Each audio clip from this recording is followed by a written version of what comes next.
എല്ലാ പ്രേക്ഷകർക്കും സ്വാഗതം. Good evening. അടുത്ത ഒരു മണിക്കൂറിൽ നിങ്ങളുടെ പ്രതികരണ വേദിയായി ഈ പരിപാടി മാറുകയാണ്. നിങ്ങൾക്കറിയുന്നത് പോലെ മലയാള ടെലിവിഷനിലെ ഏറ്റവും വലിയ ജനകീയ വാർത്താ മണിക്കൂറാണ് ആരംഭിക്കുന്നത്.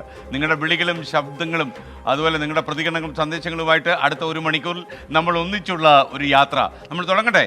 പൊതുജനം കഴുതയല്ല സാർ.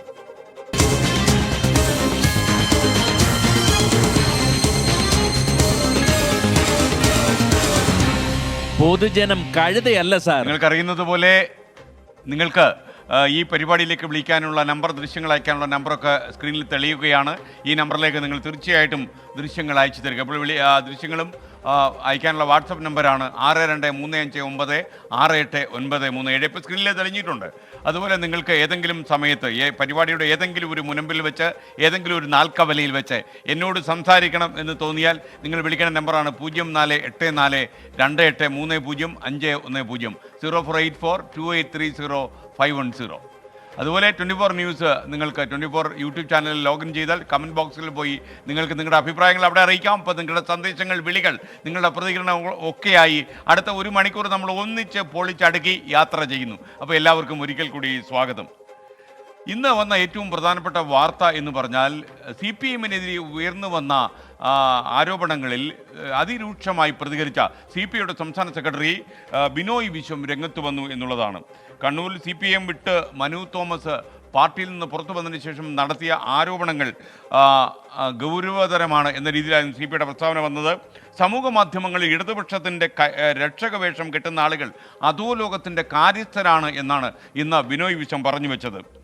പൊറുക്കാവുന്നതല്ല ഇതൊക്കെ എന്ന് സംസ്ഥാന സെക്രട്ടറി പറയുന്നു. അതേപോലെ തീർച്ചയായിട്ടും കമ്മ്യൂണിസ്റ്റ് പ്രസ്ഥാനം ജനങ്ങളുള്ള കമ്മിറ്റ്മെൻറ്റ് മറക്കരുത് എന്ന രീതിയിലുള്ള സൂചനകളും ഇന്ന് CPI സംസ്ഥാന സെക്രട്ടറിയുടെ ഭാഗത്തു നിന്നുണ്ടായി. അതിരൂക്ഷമായ വിമർശനങ്ങളെക്കുറിച്ചാണ് നമ്മൾ പറയുന്നത്. ഇന്നത്തെ വാർത്താ പകലിൽ വന്ന ഏറ്റവും രോഷം കലർന്ന പ്രതികരണമായിരുന്നു ബിനോയ് വിശ്വത്തിൻ്റേത്. നമുക്കൊപ്പം MG പ്രതീഷ് തിരുവനന്തപുരത്ത് നിന്ന് വിശദാംശങ്ങളുമായി ചേരുന്നു. Pratheesh, good evening. പറയൂ വിവരങ്ങൾ. Good evening SKN. കണ്ണൂരിൽ മനു തോമസിന്റെ വെളിപ്പെടുത്തലുകളും അതിനെ തുടർന്നുണ്ടായ പൊട്ടിത്തെറികളും CPM-ന്റെ ആഭ്യന്തര പ്രശ്നമായി ഒതുക്കി തീർക്കാനാണ് CPM നേതാക്കൾ ശ്രമിച്ചത്. പക്ഷേ അത് ഇടതുപക്ഷത്തിനാകെ അപമാനമെന്ന് ഓർമ്മപ്പെടുത്തിക്കൊണ്ടാണ് ഇപ്പോൾ ബിനോയ് വിശ്വം തന്നെ രംഗത്ത് വന്നിരിക്കുന്നത്. ശക്തമായൊരു നിലപാടാണ് ഇക്കാര്യത്തിൽ CPI സ്വീകരിച്ചിരിക്കുന്ന കാര്യം. കണ്ണൂരിൽ നിന്ന് പുറത്തു വരുന്ന വാർത്തകൾ വേദനിപ്പിക്കുന്നതെന്നാണ് ബിനോയ് വിശ്വം വാർത്താക്കുറിപ്പിലൂടെ അറിയിക്കുന്ന കാര്യം. അധോലോക അഴിഞ്ഞാട്ടത്തിന്റെയും സ്വർണം പൊട്ടിക്കലിന്റെയും കഥകൾ ഇടതുപക്ഷത്തിനാകെ അപമാനം എന്നതാണ് ബിനോയ് വിശ്വം പറയുന്നത്.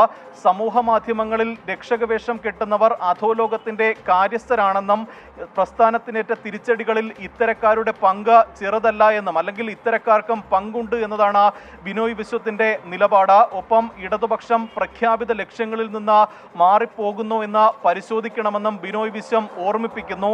ജനങ്ങളോട് നീതി കാണിക്കാൻ കമ്മ്യൂണിസ്റ്റ് പ്രസ്ഥാനത്തിന് കടമയുണ്ട് എന്നതുമാണ് ബിനോയ് വിശ്വത്തിന്റെ വിമർശനം. അതായത് ഇന്ന് ഈ വിഷയത്തിൽ CPM സംസ്ഥാന സെക്രട്ടറി ME ഗോവിന്ദനൊപ്പം മുതിർന്ന നേതാക്കളായ P ജയരാജൻ, ME ജയരാജൻ ഇവരൊക്കെ തന്നെ കൃത്യമായൊരു മറുപടി നൽകാതെ ഒഴിഞ്ഞു മാറുകയാണ് ഉണ്ടായത്. അതിന് പിന്നാലെയാണ് അതിരൂക്ഷമായ വിമർശനങ്ങളുമായി CPI തന്നെ രംഗത്ത് വന്നിരിക്കുന്നത്. ഇപ്പോൾ കണ്ണൂരിൽ നിന്ന് പുറത്തു വരുന്ന വാർത്തകൾ ഇടതുപക്ഷത്തെ ആകെ ബാധിച്ചു എന്നതാണ് ഈ വാർത്താക്കുറിപ്പിലൂടെ തന്നെ ബിനോയ് വിശ്വം ചൂണ്ടിക്കാണിക്കുന്ന കാര്യം. സ്വാഭാവികമായും മാധ്യമപ്രവർത്തകരുടെ ചോദ്യങ്ങളിൽ നിന്ന് ഒഴിഞ്ഞു മാറുന്ന ഈ CPM-ന്റെ മുതിർന്ന നേതാക്കൾ CPI നേതൃത്വത്തിന്റെ മറുപടിക്ക്, അല്ലെങ്കിൽ CPI നേതൃത്വത്തിന്റെ വിമർശനങ്ങൾക്ക് എന്ത് മറുപടി നൽകുമെന്നതാണ് ഏറ്റവും പ്രധാനപ്പെട്ട ചോദ്യം. വരും ദിവസങ്ങളിലും ഇതുമായി ബന്ധപ്പെട്ട്, അല്ലെങ്കിൽ CPI-യുടെ ഈ ഒരു നിലപാടിൽ വലിയ പ്രതികരണങ്ങൾ ഉണ്ടായേക്കാം. പ്രതിപക്ഷമടക്കം ഇത് ഏറ്റുപിടിക്കാനുള്ള, അല്ലെങ്കിൽ ഇത് വലിയ തരത്തിൽ രാഷ്ട്രീയ ആയുധമാക്കാനുള്ള ഒരു സാഹചര്യവുമുണ്ട്. അതായത് ഇടതുമുന്നണിയിൽ തന്നെ ഇത് വലിയ ചർച്ചയായിരിക്കുന്നു മനു തോമസിന്റെ വെളിപ്പെടുത്തലുകൾ എന്നതാണ് ഇതിൽ നിന്ന് മനസ്സിലാക്കുന്ന കാര്യം. അത് വെറും ആരോപണങ്ങളല്ല എന്നുകൂടി ഈ വാർത്താക്കുറിപ്പിലൂടെ മനസ്സിലാകുന്നു. അത് CPI ഏറ്റെടുക്കുകയും ചെയ്തിരിക്കുന്നു. SK. Thank you MJ Pratheesh. അപ്പോൾ എന്തായാലും സംസ്ഥാനത്ത് ഏറ്റവും കൂടുതൽ ചർച്ച ചെയ്യാൻ പോകുന്ന ചില കാര്യങ്ങളാണ്. CPIM-നെതിരെ ഉയർന്ന ആരോപണങ്ങളിൽ സംസ്ഥാന സെക്രട്ടറി ഉൾപ്പെടെ പല ആളുകളും ഒഴിഞ്ഞു മാറുന്നു. P. ജയരാജൻ മൗനം വിദ്വാന് ഭൂഷണം എന്ന് പറഞ്ഞ് രക്ഷപ്പെടുന്നു. അങ്ങനെ ജനങ്ങൾ പ്രത്യക്ഷമായി ഏറ്റെടുക്കാൻ സാധ്യതയുള്ള പല നിലപാടുകളിലും പല കാര്യങ്ങളിലും മൗനം പാലിക്കാൻ നടത്തുന്ന ശ്രമങ്ങൾ എത്രമാത്രം അപകടകരമാണ് എന്ന് കൂടി ബോധ്യപ്പെടുത്താനാണ് ഇന്ന് ബിനോയ് വിശ്വത്തിൻ്റെ പ്രസ്താവന വന്നത്. ഇടതുപക്ഷത്തിന് ജനങ്ങളുടെ കമ്മിറ്റ്മെൻറ്റ് ഉള്ളതുകൊണ്ട് തന്നെ ഇതിനൊക്കെ മറുപടി പറയാൻ അവർക്ക് ബാധ്യതയുണ്ട് എന്നുകൂടി അദ്ദേഹം പറഞ്ഞു വയ്ക്കുമ്പോൾ കണ്ണൂരിൽ നിന്നൊരു വാർത്ത വരുന്നുണ്ട്. P. ജയരാജന് കൊട്ടേഷൻ സംഘവുമായി ബന്ധമെന്ന ആരോപണം CPI കണ്ണൂർ ജില്ലാ നേതൃത്വം നിഷേധിക്കുന്നു. പാർട്ടിക്കെതിരെ മാധ്യമങ്ങൾ അപവാദം പ്രചരിപ്പിക്കുന്നു എന്നാണ് കണ്ണൂരിലെ CPIM ജില്ലാ കമ്മിറ്റി പറയുന്നത്. സജോ ദേവസ്യ കണ്ണൂരിൽ നിന്നും വളരെ ലേറ്റസ്റ്റ് ആയിട്ടുള്ള വിവരങ്ങളുമായി നമുക്കൊപ്പം ചേരുന്നു. അടുത്ത കാലത്ത് കേട്ടുകേഴ്വിയില്ലാത്ത രീതിയിലുള്ള ആരോപണങ്ങൾ ഉയരുന്നു. പാർട്ടിക്ക് വല്ലാത്ത രീതിയിൽ ചൂളിപ്പോകാൻ സാധ്യതയുള്ള സ്വർണം പൊട്ടിക്കൽ പോലെയുള്ള ആരോപണങ്ങളാണ് മനു തോമസിൻ്റെ ഭാഗത്തു നിന്ന് പുറത്തു വന്നത്. സജോ ദേവസ്യ ജില്ലാ കമ്മിറ്റി മറുപടി പറയും എന്ന് ME ഗോവിന്ദൻ മാസ്റ്റർ ഡൽഹിയിൽ പറയുന്നുണ്ടായിരുന്നു. അതിൻ്റെ അടിസ്ഥാനത്തിലാണോ ജില്ലാ കമ്മിറ്റിയിൽ നിന്നും പ്രതികരണങ്ങൾ വന്നത്? പറയൂ. SKN സംസ്ഥാന സമിതി അംഗം P. ജയരാജനെതിരെ പാർട്ടി വിട്ട മുൻ ജില്ലാ കമ്മിറ്റി അംഗം മനു തോമസ് ഗുരുതര ആരോപണമാണ് ഉന്നയിച്ചത്. ഇതുവരെ CPIM നേതൃത്വം ഇക്കാര്യത്തിൽ മൗനം പാലിക്കുകയായിരുന്നു. ഇന്ന് CPIM കണ്ണൂർ ജില്ലാ സെക്രട്ടേറിയറ്റ് യോഗം ചേർന്നിരുന്നു. അതിനുശേഷമാണ് ജില്ലാ സെക്രട്ടേറിയറ്റിന്റെ പ്രസ്താവന അല്പസമയം മുൻപ് പുറത്തിറക്കിയത്. അതിൽ മനു തോമസിന്റെ ആരോപണങ്ങളെ പാർട്ടി തള്ളിക്കളയുകയാണ്. സഹായിക്കുകയോ സംരക്ഷിക്കുകയോ ചെയ്യുന്ന പാർട്ടിയല്ല CPIM എന്നാണ് പ്രസ്താവനയിലൂടെ ജില്ലാ നേതൃത്വം വ്യക്തമാക്കുന്നത്. മാധ്യമങ്ങൾ തുടർച്ചയായി അപവാദ പ്രചരണം നടത്തുകയാണ്. ഇത് അടിസ്ഥാനരഹിതവും അപലപനീയവുമാണ്. P. ജയരാജനും M. ഷാജറും കൊട്ടേഷൻ സംഘത്തെ സഹായിക്കുന്നതോ അല്ലെങ്കിൽ സ്വർണ്ണക്കടത്തുമായോ ഏതെങ്കിലും തരത്തിലുള്ള ബന്ധമില്ല. മനു തോമസിന്റെ വാദങ്ങൾ തെറ്റായ പ്രചാരവേലയാണ്. സമൂഹ മാധ്യമങ്ങളിലൂടെ കൊട്ടേഷൻ സംഘത്തിലെ ചിലർ ഭീഷണിയും മറ്റും നടത്തിയിരുന്നു മനു തോമസിനെതിരെ. ആ കാര്യം പരാമർശിച്ചുകൊണ്ട് അതിനെ അപലപിക്കുന്നു. അത് പ്രതിഷേധാർഹമാണ്. അങ്ങനെയുള്ള സൈബർ കൊട്ടേഷൻ സംഘങ്ങളെയോ പ്രതികളെയോ സ്വർണ്ണക്കടത്ത് കൊലക്കേസ് പ്രതികളെയോ ഒന്നും പാർട്ടിയുടെ സമൂഹ മാധ്യമങ്ങളിലെ പാർട്ടിയുടെ വക്താക്കളാകാൻ ചുമതലപ്പെടുത്തിയിട്ടില്ല. അതിനെ പാർട്ടി ഈ പ്രസ്താവനയിലൂടെ അപലപിക്കുന്നുണ്ട്. CPIM-ന്റെ വിശ്വാസ്യത തകർക്കാനുള്ള ആസൂത്രിതമായ ശ്രമങ്ങളാണ് ചില കേന്ദ്രങ്ങൾ വഴി നടത്തുന്നത്. അതിൽ പാർട്ടിയെ സ്നേഹിക്കുന്ന ആരും കുടുങ്ങിപ്പോകരുത്, ജനങ്ങൾ തിരിച്ചറിയണം എന്നുകൂടി പറയുന്നു. P. ജയരാജനെയും M. ഷാജറിനെയും സംരക്ഷിക്കുന്നതിനോടൊപ്പം അല്ലെങ്കിൽ അവർക്കെതിരായ വിമർശനങ്ങളെ തള്ളിക്കളയുന്നതോടൊപ്പം ഈ സമൂഹ മാധ്യമങ്ങൾ വഴിയും ചിലർ ഉന്നയിച്ച, അതായത് അർജുൻ ആയങ്കിയും ആകാശ് തില്ലങ്കേരിയും പോലെയുള്ള സമൂഹ മാധ്യമങ്ങളിലെ ചില സ്വർണ്ണക്കടത്ത് കൊലക്കേസ് പ്രതികളൊക്കെ നടത്തിയിട്ടുള്ള ഭീഷണികളെ അപലപിക്കാൻ കൂടി ഈ പ്രസ്താവനയിൽ CPIM സമയം കണ്ടെത്തുന്നുണ്ട്, ഇടം കണ്ടെത്തുന്നുണ്ട് എന്നതുകൂടി ശ്രദ്ധേയമാണ്. അതായത് ഈ മൗനം ഒടുവിൽ പ്രസ്താവനയിലൂടെ ഭജിക്കുന്നു CPIM. ഇതുവരെയും ഈ വിഷയത്തിൽ ഏതെങ്കിലും തരത്തിലുള്ള ഒരു പ്രസ്താവനയ്ക്ക് സംസ്ഥാന നേതൃത്വമോ ജില്ലാ നേതൃത്വമോ തയ്യാറായിരുന്നില്ല. ഒടുവിൽ ആ മൗനം തന്നെ വലിയ തോതിൽ രാഷ്ട്രീയ ചർച്ചയ്ക്ക് വഴി തുറന്നിരുന്നു. അതിന് പിന്നാലെയാണ് CPIM ജില്ലാ സെക്രട്ടേറിയറ്റ് ഇന്ന് ചേർന്നത്. പിന്നാലെയാണ് ഈ വിഷയത്തിൽ ഇതുവരെയുള്ള മൗനം തുടർന്നിരുന്ന മൗനം അവസാനിപ്പിച്ച് ഈ വിഷയത്തിൽ P. ജയരാജനെ സംരക്ഷിക്കുന്ന നിലപാട് ജില്ലാ നേതൃത്വം പ്രസ്താവനയിലൂടെ വ്യക്തമാക്കിയിരിക്കുന്നത്. Okay, thank you Sajo Devasi. എന്തായാലും വരും ദിവസങ്ങളിലും വരുന്ന മണിക്കൂറുകളിലും ഈ പ്രശ്നം ഗൗരവമായ ചർച്ചയ്ക്ക് വിഷയീഭവിക്കും. കാരണം ഒരു കമ്മ്യൂണിസ്റ്റുകാരൻ്റെ വഴി ഏറ്റവും സത്യസന്ധത നിറഞ്ഞതായിരിക്കണം എന്നുള്ളതിൽ നിന്ന് നേതാക്കന്മാർ വഴുതി മാറുന്നു എന്ന രീതിയിലുള്ള സൂചനയാണ് ഈ മനുവിൻ്റെ പ്രസ്താവനകളിൽ കണ്ടത്. അതുകൊണ്ട് തന്നെ ഈ പ്രശ്നം കൂടുതൽ ചൂടുപിടിക്കാനുള്ള സാധ്യതയുണ്ട്. സുമാധരൻ പറയുന്നു, പൊതുജനെ കഴുതയല്ലെന്ന് പറഞ്ഞിട്ട് ഇപ്പോൾ 24 ഞങ്ങളെ കഴുതയാക്കുകയാണോ? കാരണം സ്ക്രീനിൽ തന്നെ നമ്പർ എഴുതി കാണിച്ചിട്ട് ബെല്ലടിക്കുന്നു, എടുക്കുന്നില്ല. നിങ്ങൾക്കറിയുന്ന പോലെ ആയിരക്കണക്കിന് ഫോൺ കോളുകൾ വരുന്നുണ്ട് 24ലേക്ക്. തീർച്ചയായിട്ടും നിർബന്ധമായും ഫോൺ എടുക്കണമെന്ന് പറഞ്ഞിട്ടുണ്ട്. പക്ഷേ ഒരുപാട് കോളുകൾ വരുന്ന സമയത്ത് ഉണ്ടാകുന്ന ചില പ്രശ്നങ്ങളാണ്. നമ്മൾ ഒരിക്കൽ കൂടി പിന്നെയും ശ്രമിച്ചു നോക്കിയാൽ തീർച്ചയായിട്ടും കോൾ എടുക്കും. പിന്നെ ഈ നമുക്ക് പ്രക്ഷേപണ യോഗ്യമല്ലാത്ത ചില കാര്യങ്ങളാണ് പല ആളുകളും ഫോൺ എടുത്തിട്ട് പറയുന്നത്. അത് നമുക്ക് പ്രക്ഷേപിക്കാൻ കഴിയില്ല. നിങ്ങൾക്ക് എപ്പോഴും അറിയേണ്ട കാര്യം, ഒരു കോടതിയിൽ ഈ കാര്യം എത്തിക്കഴിഞ്ഞാൽ ഒരു ജഡ്ജി നിങ്ങൾ എന്ത് തെളിവ് വെച്ചിട്ടാണ് ഈ കാര്യം നിങ്ങൾ സംപ്രേഷണം ചെയ്തത് എന്ന് ചോദിച്ചാൽ നമ്മൾക്ക് പറയാൻ ചില ഡോക്യുമെൻ്ററി പ്രൂഫോ എന്തെങ്കിലും എവിഡൻസോ ഉണ്ടായിരിക്കണം. ആരോപണമാണെങ്കിൽ പോലും അതിന് ചില അടിസ്ഥാനങ്ങൾ വേണം എന്ന് തന്നെയാണ്. കാരണം സംപ്രേഷണം ചെയ്യുന്ന ചാനലിന് സോഷ്യൽ മീഡിയയിലെ പല യൂട്യൂബ് ചാനലുകൾ പോലെ മറ്റുള്ള ചാനലുകൾ പോലെ അല്ല. തീർച്ചയായിട്ടും നമുക്ക് ചില ഉത്തരവാദിത്തങ്ങൾ നിയമവ്യവസ്ഥയോടുണ്ട്. അതുകൂടി മനസ്സിലാക്കിയിട്ട് നിങ്ങൾ കാര്യങ്ങൾ പറഞ്ഞാൽ നമുക്ക് രണ്ടുപേർക്കും സുഖകരമായിട്ട് കാര്യം പോകാം. ഇന്ന് അതിരപ്പള്ളി ആനമലയിൽ കാട്ടാന ഇറങ്ങിയ സംഭവം ഉണ്ടായി. ഷോളയാർ പവർ ഹൗസിന് സമീപം ആണ് കബാലി എന്നറിയപ്പെടുന്ന നമ്മുടെ ആന ഇറങ്ങിയത്. ആനയ്ക്കൊക്കെ നല്ല പേരുണ്ടെന്ന് നിങ്ങൾക്കറിയാമല്ലോ. ഇത് കബാലി. ഈ കബാലിയുടെ ചിത്രം പകർത്താൻ ശ്രമിച്ച ആളുകളെ ആന ഓടിച്ച്.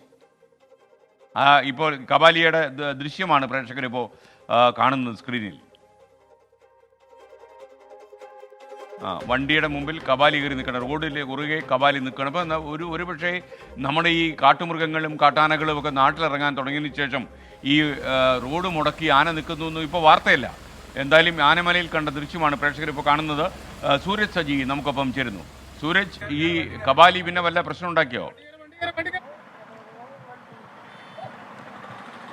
എസ്കെൻ, തുടർച്ചയായി വഴിമുടക്കുന്ന ആളായി കബാലി മാറുന്നു എന്നുള്ളതാണ്. ഇന്ന് അതിരപ്പള്ളി മലക്കപ്പാറ റോഡിൽ ഷോളയാർ പവർ ഹൗസിന് സമീപമാണ് കബാലി വഴിമുടക്കിയത്. 2 മണിക്കാണ് ആന ഈ റോഡിൽ നിലയുറപ്പിക്കുന്നത്. പിന്നീട് 1 മണിക്കൂർ നേരം ദൃശ്യങ്ങളിൽ കാണുന്ന പോലെ തന്നെ ഒരു KSRTC ബസ്, സ്വകാര്യ ബസ് തുടങ്ങി അങ്ങനെ വാഹനങ്ങളുടെ നീണ്ട നിരയായിരുന്നു ഈ കബാലി ഈ ഗതാഗതം മുടക്കിയതിനെ തുടർന്ന് ഈ മേഖലയിൽ ഉണ്ടായത്. അതിനിടയിൽ ഈ സ്വകാര്യ ബസ്സിലും KSRTC ബസ്സിലും ഉണ്ടായിരുന്ന യാത്രക്കാർ ഈ കബാലിയുടെ ദൃശ്യങ്ങൾ പകർത്താൻ ശ്രമിച്ചു. ഇതോടുകൂടി ആന ഇവർക്ക് നേരെയും പാഞ്ഞെടുക്കുകയും ചെയ്തു. അതിന്റെ ദൃശ്യങ്ങളും ഇപ്പോൾ നമ്മൾ സ്ക്രീനിൽ കാണിക്കുന്നുണ്ട്. അങ്ങനെ തുടർച്ചയായി ഈ മേഖലയിൽ കബാലി വഴിമുടക്കുന്ന ഒരു സാഹചര്യമുണ്ട്. എന്തായാലും അനിഷ്ട സംഭവങ്ങളൊന്നും തന്നെ റിപ്പോർട്ട് ചെയ്തിട്ടില്ല. 1 മണിക്കൂറിന് ശേഷം ആന തന്നെ ഈ റോഡിൽ നിന്ന് വഴിമാറി നിൽക്കുകയായിരുന്നു. ഇതൊരു വളവാണ്.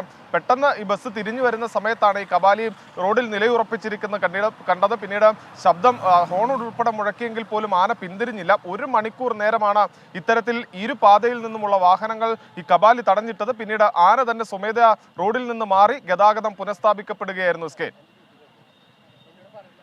Thank you. പ്രിയപ്പെട്ട പ്രേക്ഷകർക്ക് അറിയുന്ന പോലെ ഇന്നത്തെ വാർത്താ പകലിൽ ഒരുപാട് ദുരിതങ്ങളാണ് ഉത്തരേന്ത്യ അനുഭവിച്ചത്. വെയിൽ വന്നാലും മഴ വന്നാലും ഉത്തരേന്ത്യക്ക് ഒരുപോലെയാണ്. ദുരിതങ്ങളുടെ പെയ്ത്ത് തന്നെയായിരിക്കും. ശക്തമായ മഴയ്ക്ക് പിന്നാലെ ഉത്തരേന്ത്യയിൽ മഴക്കെടുതി അതിരൂക്ഷമായി തുടരുന്നുവെന്നാണ് നമ്മുടെ ഡൽഹി ബ്യൂറോയിൽ നിന്ന് വിനീത VG റിപ്പോർട്ട് ചെയ്യുന്നത്. ഗ്രേറ്റർ നോയിഡയിൽ കെട്ടിടം തകർന്ന് 3 കുട്ടികൾ മരിച്ച കാര്യം പ്രേക്ഷകർക്ക് അറിയാം.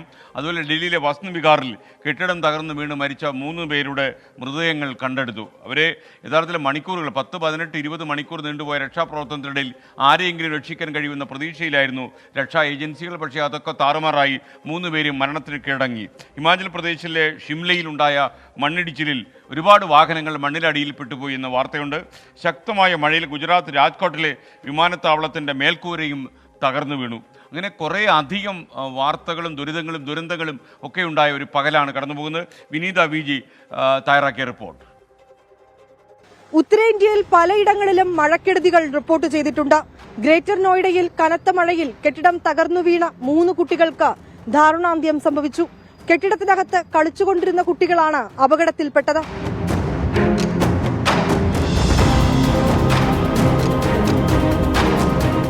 ഗ്രേറ്റർ നോയിഡയിലെ സൂരജ്പൂർ ഗ്രാമത്തിൽ കഴിഞ്ഞ ദിവസം രാത്രിയാണ് അപകടമുണ്ടായത്. നിർമ്മാണത്തിലിരുന്ന കെട്ടിടത്തിന് മുകളിൽ കളിച്ചുകൊണ്ടിരുന്ന 8 കുട്ടികൾക്ക് മുകളിലൂടെയാണ് കെട്ടിടം തകർന്നു വീണത്. ശബ്ദം കേട്ട് ഓടിയെത്തിയ നാട്ടുകാർ അവശിഷ്ടങ്ങൾക്കിടയിൽ നിന്ന് കുട്ടികളെ പുറത്തെടുക്കാൻ ശ്രമിച്ചു.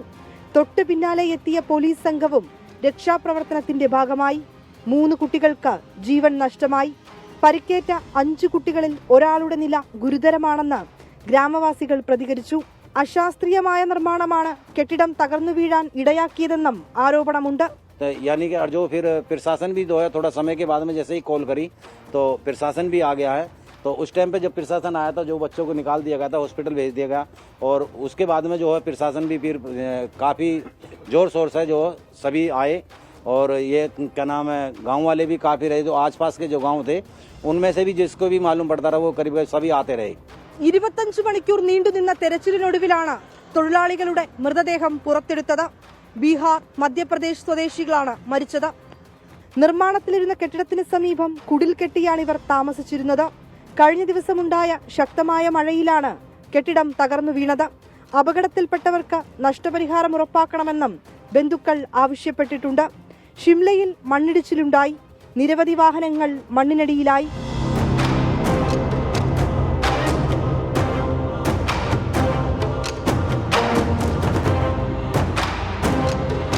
ശക്തമായ മഴയിൽ ഗുജറാത്ത് രാജ്കോട്ടിലെ വിമാനത്താവളത്തിന്റെ മേൽക്കൂര തകർന്നു. ഡൽഹി വിമാനത്താവളത്തിലെ മേൽക്കൂര തകർന്നുണ്ടായ അപകടത്തിൽ പോലീസ് അന്വേഷണം ആരംഭിച്ചു. അപകടമുണ്ടായപ്പോൾ വിമാനത്താവളത്തിലുണ്ടായിരുന്ന ജീവനക്കാരുടെ മൊഴി രേഖപ്പെടുത്തും. നിർമ്മാണ കമ്പനി അധികൃതരെയും പോലീസ് ചോദ്യം ചെയ്യും.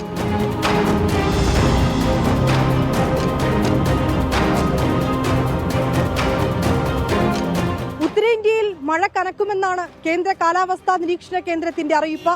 പലയിടങ്ങളിലും മഴ അലർട്ടുകളും നൽകിയിട്ടുണ്ട്. വിനീത വിജി, 24 ഡൽഹി. എന്തായാലും വളരെ സങ്കടകരമായ സാഹചര്യമാണ് ഉത്തരേന്ത്യയിൽ ഉണ്ടായിരിക്കുന്നത്. മഴക്കെടുതികൾ വല്ലാതെ നൊമ്പരപ്പെടുത്തുകയാണ് ഉത്തരേന്ത്യയെ. ഉത്തരേന്ത്യയിൽ യഥാർത്ഥത്തിൽ അത്ര കൂടുതൽ മഴ വന്ന് നാശങ്ങൾ വിതയ്ക്കാത്ത സമയമായിരുന്നു. എന്നാൽ പെട്ടെന്ന് വേനൽ മഴയ്ക്ക് വഴുതി മാറി എന്നുള്ളതാണ് ഏറ്റവും വലിയ സന്തോഷം. മറ്റൊരു വാർത്തയിലേക്ക് നമ്മൾ പോകുന്നു. സംസ്ഥാനത്തെ ഒരു സഹകരണ സംഘത്തിൽ ഇന്ന് മൃതദേഹവുമായി മരിച്ചയാളുടെ ബന്ധുക്കൾ പ്രതിഷേധിച്ച സംഭവം ഉണ്ടായി. കഷ്ടപ്പെട്ട് സ്വരുക്കൂട്ടിയ പണം തിരികെ നൽകാത്തതിൽ മനംനൊന്താണ് തിരുവനന്തപുരത്തെ ആണിയൂർ സ്വദേശി ബിജുകുമാർ ആത്മഹത്യ ചെയ്തത്. ചെമ്പഴന്തി അഗ്രികൾച്ചർ ഇംപ്രൂവ്മെന്റ് സഹകരണ സംഘം പ്രസിഡന്റ് എം ജയകുമാറിനെതിരെ കൂടുതൽ നിക്ഷേപകർ പ്രതിഷേധവുമായി എത്തിയ വാർത്താപകലാണ് കടന്നുപോയത്. പണം ആവശ്യപ്പെടുമ്പോൾ ജയകുമാർ കൈ മലർത്തുന്നു എന്ന നിക്ഷേപകർ പറയുന്നു. ആ വാർത്തയിലേക്ക്.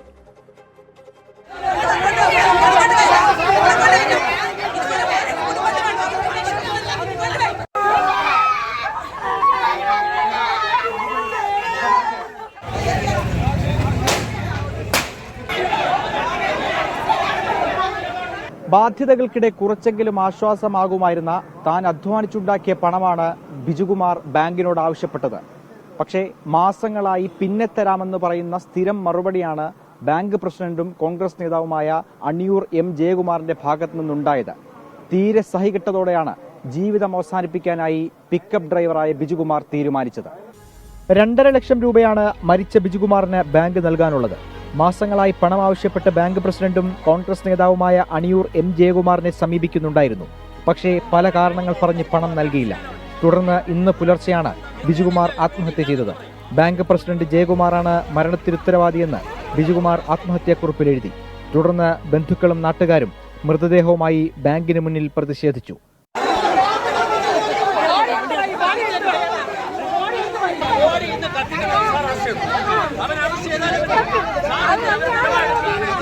നിങ്ങൾക്ക് തെറ്റിദ്ധരിപ്പിച്ചപ്പോഴാണ് 14 ലക്ഷം രൂപയ്ക്ക് എന്താണ് അവർ നിയമപരമായിട്ട് പറയാൻ പറ. ഈ ബാങ്കിനെതിരെ കഴിഞ്ഞ 2 വർഷമായി ജോയിന്റ് രജിസ്ട്രാറുടെ നേതൃത്വം നടന്ന അന്വേഷണത്തിൽ വലിയ കോടിക്കണക്കിന് രൂപയുടെ ക്രമക്കേടുകൾ കണ്ടെത്തുകയും തുടർന്ന് അന്വേഷണം നടത്തുകയൊക്കെ ചെയ്തിരുന്നു. പക്ഷേ സഹകരണ വകുപ്പിന്റെ മുൻ മന്ത്രി ഇടപെട്ട് ആ അന്വേഷണം മുഴുവൻ തടസ്സപ്പെടുത്തുന്ന ഒരു സാഹചര്യം ഉണ്ടായി. ഈ ബാങ്കിൽ നിക്ഷേപിച്ച 10,000-കണക്കിന് പേർക്ക് ലക്ഷക്കണക്കിന് രൂപയാണ് തിരിച്ചു നൽകാനുള്ളത്. ഇവർ ഓരോ ദിവസവും ഈ ബാങ്കിൽ കയറി ഇറങ്ങിയും തങ്ങളുടെ പണത്തിനു വേണ്ടി ഈ ബാങ്കിന്റെ മുമ്പിൽ നിന്ന് കരയുന്ന സാഹചര്യമാണ് ഓരോ ദിവസവും ഇവിടെ സൃഷ്ടിക്കപ്പെട്ടുകൊണ്ടിരിക്കുന്നത്. അങ്ങനെ പണയം വെച്ച് അദ്ദേഹത്തിന്റെ ബാങ്ക് പ്രതിസന്ധിയിലാണെന്ന് പറഞ്ഞ ഉടനെ ഒരാൾ പണം നിക്ഷേപിക്കുകയും അദ്ദേഹത്തിന് നിരവധി തവണ ഇവിടെ കയറി ഇറങ്ങിയിട്ടും പണം നൽകാതുണ്ടായ സാഹചര്യത്തിലാണ് അദ്ദേഹം ആത്മഹത്യ ചെയ്യാനുള്ള സാഹചര്യം ഇവിടെ ഉണ്ടായത്. വിവരമറിഞ്ഞതോടെ പണം ലഭിക്കാനുള്ള കൂടുതൽ നിക്ഷേപകർ ബാങ്കിലെത്തി. പ്രായമായവരും കർഷകരുമടക്കമുള്ള നിക്ഷേപകർ പ്രതിഷേധത്തിന്റെ ഭാഗമായി. 25 ലക്ഷം രൂപ വരെ ലഭിക്കാനുള്ളവരും കൂട്ടത്തിലുണ്ടായിരുന്നു. ബാങ്ക് പ്രസിഡന്റ് ജയകുമാറിനെതിരെയാണ് മുഴുവൻ ആളുകൾക്കും പരാതി. ചിട്ടി ചേർന്ന് ഞങ്ങൾ ചിട്ടിയിട്ട് 72ാമത്തെ ടോക്കൺ നമ്പറിൽ ചിട്ടി വീഴുന്നപ്പോഴത്തേക്ക് ഒരു സ്റ്റാഫ് നമ്മളോട് പറഞ്ഞു നിങ്ങൾക്ക് ചിട്ടി വീഴുന്നു. അപ്പം നമ്മൾ പറഞ്ഞു ഞങ്ങൾക്ക് പൈസ വേണമെന്ന് പറഞ്ഞപ്പോൾ പറഞ്ഞു പൈസ ഇവിടെ ഇട്ടേക്ക് ഞങ്ങൾക്ക് കുറേ പലിശ കിട്ടുമെന്നൊക്കെ പറഞ്ഞ് ഞങ്ങളോട് പറഞ്ഞ് അങ്ങനെ ഞങ്ങൾ ഇവിടെ ഇട്ടതിന് ശേഷം ഞങ്ങൾക്ക് പിന്നെ 1 സെന്റ് വസ്തു വാങ്ങിക്കാനായിട്ട് പൈസയ്ക്ക് ആവശ്യമെന്ന് വഴിക്ക് 5 ലക്ഷം രൂപ ഞങ്ങൾക്ക് തന്ന് 5 ലക്ഷം രൂപ തന്നതിന് ശേഷം പിന്നെ 4 ലക്ഷം ഇവിടെ ഇട്ടേക്കണം. അതിന്റെ പലിശ തരാമെന്ന് പറഞ്ഞ് ഇപ്പം ഞങ്ങൾക്ക് 4 ലക്ഷം രൂപ കിട്ടാനുണ്ട്. ഞാൻ 23 ലക്ഷം രൂപ കൊണ്ട് ഇട്ട് ഒരുപാട് ദിവസം കൊണ്ട് ഇറങ്ങിക്കാനും ഇന്ന് തരാം നാളെ തരാം എന്ന് പറയണല്ലാതെ ഒരു ഇതുമില്ല. ഇവിടെ വരപ്പം സാറിനെ കാണാമല്ലോ, സാറ് മുങ്ങും തരൂല്ലേ എന്നൊക്കെയാണ് ചോദിച്ചത്. നമ്മളെ ഒരു ആവശ്യത്തിനല്ലേ കൊണ്ട് എൻ്റെ ഒരു മോനെ പഠിപ്പിക്കാൻ കൊണ്ട് ഇട്ട പൈസയാണ് ഞാൻ. പ്രതിഷേധം കടുത്തതോടെ ജോയിന്റ് രജിസ്ട്രാർ അടക്കമുള്ള സംഘം സ്ഥലത്തെത്തി. അന്വേഷിച്ച് നടപടിയെടുക്കുമെന്ന് ഉറപ്പു നൽകിയതോടെ ബന്ധുക്കൾ ബിജുകുമാറിന്റെ മൃതദേഹവുമായി മടങ്ങി. സ്ഥലത്തെത്തിയ മറ്റ് നിക്ഷേപകരും രജിസ്ട്രാർക്ക് പരാതി നൽകി. കഴക്കൂട്ടം പോലീസ് സംഭവത്തിൽ കേസെടുത്തിട്ടുണ്ട്. വിശദമായ അന്വേഷണം നടത്തുമെന്ന് കഴക്കൂട്ടം ACP. എന്റെ മരണത്തിന് കാരണം പ്രസിഡന്റാണ് എന്ന് എഴുതി വെച്ചിട്ടുണ്ട്. അത് അന്വേഷിക്കും. ഒന്നുമില്ല, ഒറ്റ വരി. നമ്മൾ ചോദിക്കാം, നമുക്ക് അവരോട് ചോദിക്കണ്ടേ? ചോദിച്ചാൽ അതിനിപ്പോ ഈ മരണ സമയത്ത് നമുക്ക് അവരോട് ചോദിക്കാൻ പറ്റത്തില്ല. അവരുടെ ബന്ധുക്കളെല്ലാം കണ്ടു ചോദിക്കും. ഇവിടെ എന്തെല്ലാം ഡോക്യുമെന്റ് ഉണ്ടോ അതെല്ലാം എടുത്ത് പോലീസ് അതിന്റെ നിയമപരമായ നടപടി എടുത്തിരിക്കും. ബാങ്കിനെതിരെ നേരത്തെയും പരാതികൾ ഉയർന്നിരുന്നുവെന്നാണ് നാട്ടുകാരും നിക്ഷേപകരും പറയുന്നത്. സമഗ്ര അന്വേഷണം നടത്തി കുറ്റവാളിയെ അറസ്റ്റ് ചെയ്യണമെന്നാണ് മരിച്ച ബിജുകുമാറിന്റെ ബന്ധുക്കളുടെയും മറ്റ് നിക്ഷേപകരുടെയും ആവശ്യം. ഒരു സാധാരണക്കാരന്റെ ആത്മഹത്യക്ക് വഴിവെച്ചത് ആരായാലും ശിക്ഷിക്കപ്പെടേണ്ടതുണ്ട്. കോടിക്കണക്കിന് രൂപയാണ് നിരവധി നിക്ഷേപകർക്കായി ലഭിക്കാനുള്ളത്. കൊച്ചു കൊച്ചു സ്വപ്നങ്ങളുമായി പണം നിക്ഷേപിച്ചവരാണ് ഓരോരുത്തരും. വിഷയത്തിൽ വേഗത്തിലുള്ള അന്വേഷണവും പരിഹാരവും ഉണ്ടാകേണ്ടതുണ്ട്. അഖിൽ ഷാ അൻസാർ, 24 തിരുവനന്തപുരം. പൊതുജനം കഴുതയല്ല സാർ. മറ്റൊരു വാർത്തയിലേക്കാണ് നമ്മൾ പോകുന്നത്. നിങ്ങൾക്കറിയുന്നത് പോലെ ഇപ്പോൾ റേഷൻ വിതരണം മുടങ്ങുന്നത് തുടർക്കഥയാകുന്നു. ഈ പോസ്റ്റ് മെഷീൻ തകരാറിലാകുന്നു എന്നാണ് പറയുന്നത്. സാങ്കേതിക വിദ്യ കാര്യങ്ങളൊക്കെ വളരെ സുതാര്യവും ട്രാൻസ്പെറൻറ്റുമാണ്, അത് വളരെ മികച്ചതാണ് എന്നൊക്കെ നമ്മൾ ഊറ്റം കൊള്ളുമ്പോഴും ഈ സാധാരണക്കാർക്കുള്ള റേഷൻ വിതരണമാണ് ഈ പോസ്റ്റ് മെഷീൻ്റെ തകരാറ് മൂലം മുടങ്ങിപ്പോകുന്നത്. അപ്പം അതിലേക്ക് യഥാർത്ഥത്തിൽ റേഷൻ കട വ്യാപാരികളുടെ സമരം ഒഴിവാക്കാൻ ജൂലൈ 4 സംഘടനകളുടെ ചർച്ച നടത്തുമെന്നൊക്കെ ഭക്ഷ്യമന്ത്രി GR അനിൽ പറയുന്നു. അപ്പോഴും ഈ റേഷൻ വിതരണം മുടങ്ങുന്നത് ഒരു തുടർക്കഥയാകുന്നു കേരളത്തിൽ. ജൂലൈ 8, 9 തീയതികളിൽ വേതന വർധനവ് ആവശ്യപ്പെട്ട റേഷൻ വ്യാപാരികൾ സമരം പ്രഖ്യാപിച്ചിരിക്കെ ഈ പോസ്റ്റ് മെഷീൻ തകരാറും കൂടുതൽ പ്രതിസന്ധി സൃഷ്ടിക്കുകയാണ്. തുടർച്ചയായി റേഷൻ വിതരണം താളം തെറ്റിയിട്ടും ശാശ്വത പരിഹാരമില്ലെന്നാണ് ഉപഭോക്താക്കളും വ്യാപാരികളും പറയുന്നത്. സർക്കാരാകട്ടെ സാങ്കേതിക തകരാറെന്ന പതിവ് ന്യായീകരണമാണ് ഇക്കുറിയും നടത്തുന്നത്. രാവിലെ 10 മുതലാണ് ഈ പോസ്റ്റ് മെഷീൻ തകരാറിലായത്. തുടർന്ന് സംസ്ഥാനത്തെ മിക്കയിടങ്ങളിലും റേഷൻ വിതരണം മുടങ്ങി. മെഷീനിൽ വിരൽ പതിപ്പിക്കാൻ ശ്രമിക്കുമ്പോൾ ആധാർ ഓതന്റിഫിക്കേഷനുള്ള ബയോമെട്രിക് സംവിധാനം പരാജയപ്പെടുകയായിരുന്നു. സെർവർ തകരാറാണ് കാരണമായി ഭക്ഷ്യവകുപ്പ് ചൂണ്ടിക്കാട്ടുന്നത്. ഇന്നലെ വൈകുന്നേരവും സെർവർ തകരാറിനെ തുടർന്ന് റേഷൻ വിതരണം മുടങ്ങിയിരുന്നു. പ്രശ്നം പരിഹരിക്കാൻ IT സെല്ലിനോട് ഭക്ഷ്യവകുപ്പ് നിർദ്ദേശിച്ചിട്ടുണ്ട്. കൂടുതൽ ആളുകൾ ഒരുമിച്ച് റേഷൻ വാങ്ങാനായി എത്തുന്നതാണ് പ്രശ്നത്തിനിടയാക്കുന്നതെന്നാണ് IT സെല്ലിന്റെ പ്രാഥമിക വിലയിരുത്തൽ. ഇതിനിടെ വേതന വർധനവ് ആവശ്യപ്പെട്ട് സമരം പ്രഖ്യാപിച്ച റേഷൻ കട വ്യാപാരികളുമായി ജൂലൈ 4 ചർച്ച നടത്തുമെന്ന് മന്ത്രി GR അനിൽ വ്യക്തമാക്കി. സെർവർ തകരാറിനെ തുടർന്ന് റേഷൻ വിതരണം പ്രതിസന്ധിയിലായതോടെ ഈ മാസത്തെ റേഷൻ വിതരണം അടുത്ത മാസത്തേക്ക് കൂടി നീട്ടി. ജൂലൈ 5 വരെയാണ് നീട്ടിയിട്ടുള്ളത്. ജൂലൈ മാസത്തെ വിതരണം 8 മുതൽ ആരംഭിക്കും. MG പ്രതീഷ്, 24 തിരുവനന്തപുരം. പൊതുജനം കഴുതയല്ല സാർ. എന്തായാലും കർക്കശമായി ഒരു കാര്യം തീരുമാനിക്കണം. സാങ്കേതിക പ്രശ്നങ്ങളൊക്കെ പരിഹരിച്ച് റേഷൻ വിതരണം കൃത്യമാക്കണം. മന്ത്രി GR അനിലിൻ്റെ പ്രത്യേകമായ ശ്രദ്ധയും ഈ കാര്യത്തിൽ ഉണ്ടാകണം. കാര്യം റേഷൻ അരിയെ മാത്രം ആശ്രയിച്ച് കഴിയുന്ന പട്ടിണി പാവങ്ങൾ ഈ നാട്ടിൽ ഒരുപാടുണ്ട് എന്ന യാഥാർത്ഥ്യം കൊണ്ടാണ് നമ്മൾ ഈ കാര്യം പറയുന്നത്. ഈ കാര്യം നമ്മൾ പറഞ്ഞിട്ട് മന്ത്രി അറിയേണ്ട കാര്യമില്ല, മന്ത്രിക്ക് ഇതൊക്കെ അറിയാം. എന്നിരുന്നാലും ഈ പോസ്റ്റ് മെഷീൻ എന്താ സംഭവിക്കുന്നത് എന്ന കാര്യം ജനങ്ങൾ കൂടി അറിയട്ടെ, അവരോടുകൂടി പറയാൻ മന്ത്രി തയ്യാറാകണം എന്നാണ് എനിക്ക് പറയാനുള്ളത്. അനീഷ് ഗോപാലകൃഷ്ണൻ്റെ ഒരു യൂട്യൂബ് സന്ദേശം അദ്ദേഹം പറയുന്നു, തെറ്റുകൾ കുമിഞ്ഞു കൂടിയപ്പോഴും ഇല്ലാത്ത ജനപിന്തുണ നൽകി പിണറായി അഹങ്കാരിയാക്കിയതിന് നിങ്ങളുടെ ചാനൽ ഉൾപ്പെടെ കുറ്റക്കാരാണ്, ഹാഷ്മി ഒഴികെ എന്ന് അനീഷ് പറയുന്നു. അത് അനീഷിൻ്റെ അഭിപ്രായമാണ്. ഈ നാട്ടിലെ ഒരു നേതാവിനെയും അഹങ്കാരിയാക്കാൻ 24 തീരുമാനിച്ചിട്ടില്ല എന്ന് മാത്രവുമല്ല, നെൽക്കതിരുപോലെ ആയിരിക്കണം സെലിബ്രിറ്റികളും പൊതുപ്രവർത്തകരും എന്നാണ് ഞങ്ങൾ വിശ്വസിക്കുന്നത്. വളരും തോറും ഇങ്ങനെ കുനിയണം. അങ്ങനെ കുനിയാൻ കഴിയാത്തവർ ജനങ്ങളിൽ നിന്ന് ഒറ്റപ്പെട്ടു പോകും. ഇന്നല്ലെങ്കിൽ നാളെ അവർ ചരിത്രത്തിൻ്റെ ചവറ്റുകൊട്ടയിൽ വീഴും. അത് നേതാക്കന്മാർ ആലോചിക്കുന്നത് നല്ലതാണ്. 5 കൊല്ലം കഴിയുമ്പോൾ ജനങ്ങളിലേക്ക് ഇറങ്ങിച്ചെല്ലുമ്പോൾ ജനങ്ങൾ അവഗണിച്ചു എന്നവർക്ക് തോന്നാതിരിക്കണമെങ്കിൽ ജനങ്ങളെ പരിഗണിക്കണം. ഇനി ഇടവേള കഴിഞ്ഞു വരുമ്പോൾ ഏറ്റവും ലോകം മുഴുവൻ ശ്രദ്ധയൂന്നാൻ പോകുന്ന ആ ലോകകപ്പിൻ്റെ വിശേഷങ്ങളില്ലേ, അതിലേക്ക് നമ്മൾ കടന്നു ചെല്ലും. ലോകകപ്പ് നമ്മളിനി ലോകകപ്പിൻ്റെ വാർത്തകളിലേക്കാണ് പോകുന്നത്. ലോകം മുഴുവൻ ഉറ്റുനോക്കുന്ന ഒരു കളിക്കളത്തിലേക്കായിരിക്കും നമ്മുടെ ശ്രദ്ധയും. 2020 ലോകകപ്പിൻ്റെ ആവേശ ഫൈനൽ തുടങ്ങാൻ ഇനി ഏതാനും മണിക്കൂറുകൾ മാത്രം. കലാശപ്പൂരിൽ ടീം ഇന്ത്യയുടെ എതിരാളി എന്ന് പറയുന്നത് ദക്ഷിണാഫ്രിക്കയാണ്. നമുക്കറിയാം, 2ാം കിരീടം നേടാമെന്ന പ്രതീക്ഷയിലാണ് രോഹിത് ശർമ്മയും ടീമും ബാർബഡോസിൽ എത്തിയിരിക്കുന്നത്. നമ്മൾ കൂടുതൽ വിശദാംശങ്ങളുമായി നമ്മുടെ കളി വിദഗ്ധൻ സ്പോർട്സ് ഡെസ്കിൽ നിന്ന് അനിൽ വാസുദേവ് തത്സമയം ചേർന്നു. അനിൽ, എന്തൊക്കെയാണ് അവിടെ, എന്തൊക്കെ ബാർബഡോസിലൊക്കെ നടക്കുന്നത്? ലേറ്റസ്റ്റ് ആയിട്ടുള്ള വിവരണം എന്തൊക്കെയാണ്? SKN മത്സരം തുടങ്ങാൻ ഇനി 1 മണിക്കൂറിൻ്റെ മാത്രം അകലമാണ് ഉള്ളത്. 7:30ക്കാണ് ടോസ്, 8 മണിക്ക് മത്സരം തുടങ്ങുകയും ചെയ്യും. ഏറ്റവും വലിയ ആശ്വാസ വാർത്ത, ഈ മത്സരം നടക്കുന്ന ബാർബഡോസിൽ ഇപ്പോൾ മഴയില്ല, തെളിഞ്ഞ കാലാവസ്ഥയാണ് എന്നുള്ളത് തന്നെയാണ്. അതുകൊണ്ട് തന്നെ കഴിഞ്ഞ ദിവസങ്ങളിലെ സെമിയുടെയൊക്കെ തന്നെ ആവേശം കെടുത്തിയ മഴ ഇന്നില്ലെങ്കിൽ വലിയ ഒരു ആവേശ പോരാട്ടം നമുക്ക് കാണാമെന്ന് തന്നെയാണ്. എന്തായാലും ടീമുകളൊക്കെ തന്നെ ഇപ്പോൾ സ്റ്റേഡിയത്തിലേക്ക് എത്തിക്കഴിഞ്ഞിരിക്കുന്നു. അവർ പരിശീലനം തുടങ്ങിക്കഴിഞ്ഞിരിക്കുന്നു. അവസാന ഘട്ട വാമപ്പ് അടക്കമുള്ള കാര്യങ്ങളൊക്കെ തന്നെ പൂർത്തിയാക്കിയിരിക്കുകയാണ്. ഒപ്പം തന്നെ കാണികളും സ്റ്റേഡിയത്തിലേക്ക് എത്തി തുടങ്ങിയിരുന്നു. നമ്മുടെ ഈ സ്ക്രീനിൽ കാണുന്നത് പോലെ വലിയ ഒരു ഇന്ത്യൻ കാണികളുടെ ബാഹുല്യം തന്നെയാണ് ഉള്ളത്. ഒരുപാട് കാണികൾ എത്തുന്നുണ്ട്. ഇന്ത്യക്കാരായ ആളുകളും ട്രാവലിംഗ് ഫാൻസ് ആയിട്ടുള്ള ഒരുപാട് പേരും ഒക്കെ തന്നെ ഈ വെസ്റ്റ് ഇൻഡീസിലെ സ്റ്റേഡിയത്തിൽ ബാർബഡോസ് സ്റ്റേഡിയത്തിൽ എത്തിയിട്ടുണ്ട്. എന്തായാലും ഒരു ആവേശ പോരാട്ടം തന്നെ നമുക്ക് പ്രതീക്ഷിക്കാം. ഇനി മത്സരത്തിൻ്റെ കണക്കുകളിലേക്കും കാര്യങ്ങളിലേക്കും വരികയാണെങ്കിൽ 2ാം കിരീടം ലക്ഷ്യമിട്ടാണ് നമ്മുടെ ഇന്ത്യ ഇറങ്ങുന്നത്. 2007 പ്രഥമ T20 ലോകകപ്പിലാണ് ഇന്ത്യ ആദ്യമായി കിരീടം നേടുന്നത്. അതിനുശേഷം നടന്ന 17 വർഷം ഈ 8 ടൂർണമെൻറ്റുകൾ ഇതിലൊന്നും തന്നെ ഇന്ത്യക്ക് കിരീടം നേടാനായിട്ടില്ല. സമീപകാലത്ത് ഏകദിന ലോകകപ്പിൻ്റെയും ടെസ്റ്റ് ചാമ്പ്യൻഷിപ്പിൻ്റെയും ഒക്കെ തന്നെ ഫൈനൽ തോറ്റതിൻ്റെ ഒരു നിരാശ കൂടിയുണ്ട്. അതെല്ലാം മറികടന്നുകൊണ്ട് ഒരു കിരീടം തന്നെയാണ് ഇന്ത്യ ഇന്ന് ലക്ഷ്യമിടുന്നത്. ഒപ്പം തന്നെ നമ്മുടെ ഇതിഹാസ താരം പരിശീലകൻ രാഹുൽ ദ്രാവിഡിൻ്റെ ഒരു വിടവാങ്ങൽ മത്സരം തന്നെയാണെന്ന് പറയേണ്ടിയിരിക്കുന്നു. 1.5 പതിറ്റാണ്ടിൽ നീണ്ട കളിക്കാരൻ എന്ന നിലയിലുള്ള കരിയർ, അതിനുശേഷം പരിശീലകനായി ഇന്ത്യൻ ടീമിനൊപ്പമുള്ള സമീപകാലത്ത് ഏറെക്കാലം അതിനൊക്കെ ശേഷം രാഹുൽ ദ്രാവിഡ് ഒരുപക്ഷെ ആ ചുമതലകളിൽ നിന്നൊക്കെ ഒഴുകിയാണ്, അല്ലെങ്കിൽ ഇന്ത്യൻ ടീമിൻ്റെ ആ തിരക്കിട്ട ആ ഒരു ഷെഡ്യൂളിൽ നിന്ന് ദ്രാവിഡ് മാറി നിൽക്കുകയാണ്. ഇന്നാണ് രാഹുലിൻ്റെ അവസാന മത്സരം. അത് രാഹുലിനൊരു ഉഗ്രൻ യാത്രയയപ്പ് തന്നെ ഇന്ത്യക്ക് കൊടുക്കേണ്ടതുണ്ട്. അതൊരു കിരീടത്തോടു കൂടി തന്നെ ആവണം. കാരണം കളിക്കാരൻ എന്ന നിലയിൽ ലോകകപ്പ് നേടാനൊന്നും രാഹുലിനായിട്ടില്ല. പക്ഷേ രാഹുൽ ഇത്തവണ അത് നേടിക്കൊടുത്തുകൊണ്ട് രാഹുലിനെ നമുക്ക് യാത്രയാക്കാം എന്ന് തന്നെയാണ് പ്രതീക്ഷിക്കുന്നത്. ദക്ഷിണാഫ്രിക്ക ആവട്ടെ പലകുറി അവർ സെമിയിൽ തട്ടി വീണ ടീമാണ്. പക്ഷേ ഇത്തവണ ആദ്യമായി ഫൈനലിലേക്ക് മുന്നേറിയിരിക്കുന്നു. ആദ്യ അവസരത്തിൽ തന്നെ കിരീടം നേടാമെന്ന പ്രതീക്ഷയിലാണ് ദക്ഷിണാഫ്രിക്ക. Anil Vasudev, thank you. 2020 ലോകകപ്പിന്റെ ആവേശ ഫൈനൽ തുടങ്ങാൻ ഇനി കുറച്ച് സമയം മാത്രമേ ഉള്ളൂ. ബാർബഡോസിലാണ് ഫൈനൽ അരങ്ങേറുക. യഥാർത്ഥത്തിൽ ഇന്ത്യക്ക് വലിയൊരു പ്രതീക്ഷയുണ്ട്. എത്രമാത്രം ഇന്ത്യ ഇതിൽ കരുത്ത് തെളിയിക്കും എന്നുള്ളത് കളിക്കളത്തിൽ മാത്രമേ നമുക്ക് കാണാൻ കഴിയൂ. എന്നാലും ചില ഗസ്സിംഗ് ഒക്കെ നമുക്ക് നടത്താൻ കഴിയും. നമ്മുടെ സെൻട്രൽ ന്യൂസ് ഡെസ്കിൽ നിന്ന് എസ് വിജയകുമാർ കൂടി നമുക്കൊപ്പം ചേരുന്നു. Vijayakumar, good evening. വിജയകുമാർ, യഥാർത്ഥത്തിൽ കളിക്കളത്തിൽ ആരവമൊക്കെ ഉയർന്നു തുടങ്ങി. അപ്പോൾ ആ കണ്ണുകളെല്ലാം സൗത്ത് ആഫ്രിക്കയിലേക്കാണ്. അപ്പോൾ ബാർബഡോസിൽ നടക്കുന്ന ഏറ്റവും അവസാന കാര്യങ്ങൾ എന്തൊക്കെയാണ്? എസ്കെൻ, വലിയ പ്രതീക്ഷയിലാണ് ഇന്ത്യൻ ആരാധകർ ആകെ കാത്തിരിക്കുന്നത്. നമുക്ക് ലോകകപ്പിൻ്റെ ഏകദിന ലോകകപ്പ് നമ്മളുടെ കപ്പിനും ചുണ്ടിനും ഇടയിൽ നിന്നാണ് നമുക്ക് നഷ്ടമായത്.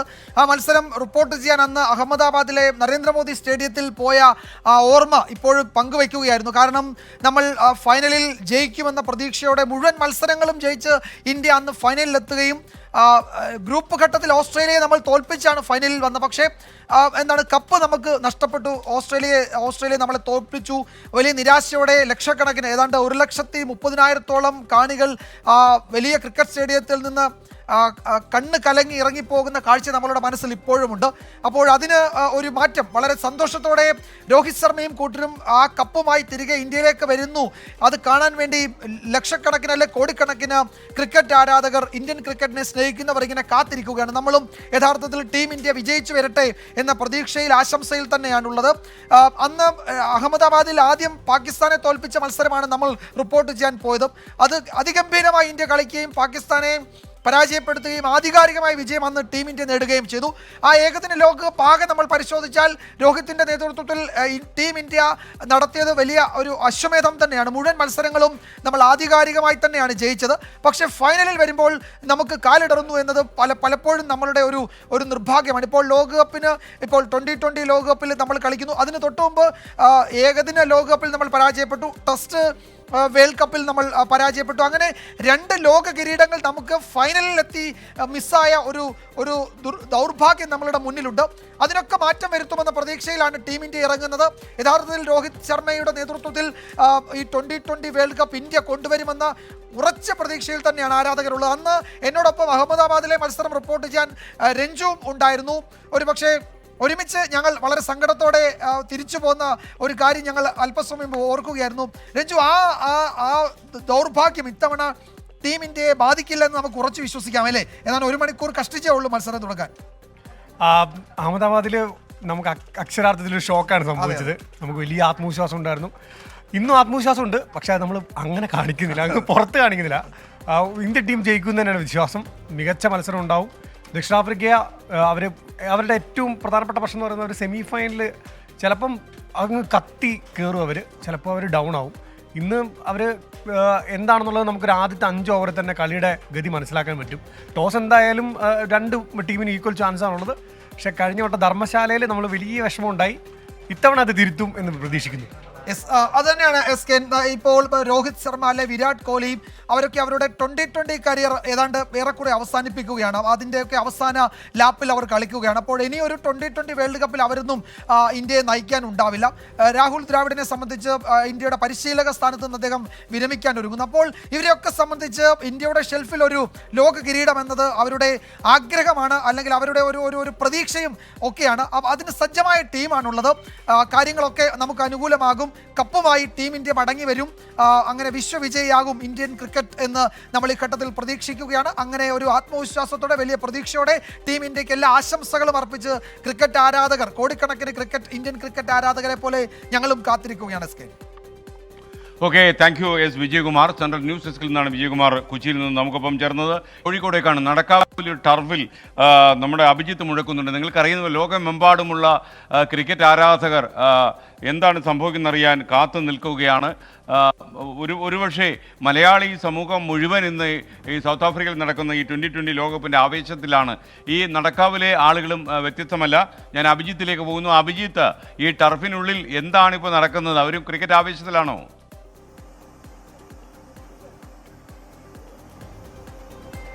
തീർച്ചയായും SK, ഞാൻ കോഴിക്കോട് നടക്കാവുള്ള ഒരു ടർഫിനാണുള്ളത്. ഇത്രയും സമയം അവർ കളിക്കുകയായിരുന്നു, ക്രിക്കറ്റ് കളിക്കുകയായിരുന്നു. നിലവിൽ അവർ വലിയ ആവേശത്തിൽ തന്നെയാണ്. കാരണം ഇന്ന് ഇന്ത്യ ദക്ഷിണാഫ്രിക്ക ഫൈനലാണ്. ആദ്യ 2020 ലോകകപ്പിന് ശേഷം ഇന്ത്യ രണ്ടാമത് കപ്പടിക്കുമോ എന്നുള്ള ഒരു ആവേശം, അത് കപ്പടിക്കണം എന്നുള്ള ഒരു ആഗ്രഹം, അങ്ങനെയൊക്കെ എല്ലാവരുടെയും ഉള്ളിലുണ്ട്.